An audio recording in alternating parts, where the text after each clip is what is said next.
Westminster Youth. I am so excited to start reading the Gospel of Mark with you in the month of June. I just took a moment and read the first chapter, which is the one assigned for today, and I did it with intention. I've read the Gospel of Mark before, but I'm doing it with some new eyes, and I hope you'll join me and do it too. I wanted to do this video just to give you some encouragement in your reading, to say if you follow our schedule or if you do your own, if you wait till the end of the month and do it all in one fell swoop, that's totally fine. We just encourage you to join with us at some point to read this gospel, to delve more into Jesus's life, and to open your eyes and your hearts to new insights and the movement of the Holy Spirit. The Gospel of Mark, while it comes second in the order of our New Testament Gospels, Matthew, Mark, Luke, and John, is actually the first gospel written. We think it was written in the 60s AD, so around 30 years after Jesus's death and resurrection.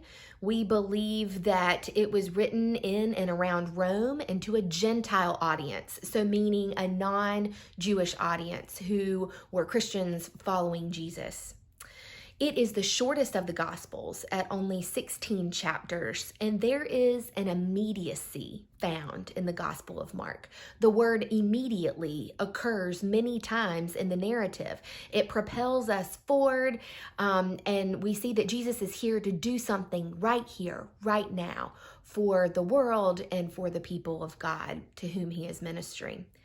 As you read along in these first 4 chapters this week, I encourage you to pay attention to the ways that Jesus is proclaimed and recognized as the Son of God. In the first chapter, you'll hear that proclamation. You'll read about Jesus's baptism. You'll read about him calling some of the first disciples. And as you move into chapters 2, 3, and 4, you will hear about more healings. Jesus heals a paralyzed man who is brought into a house through the tiles on the roof by his friends. You will hear some of the first parables, and you will hear of Jesus calming the storm. So I invite you into these first 4 chapters this week. On Thursday, I will be sending out a devotional resource that'll help you reflect on perhaps what you've read and wrestled with this week and learned and gained in regard to new insight.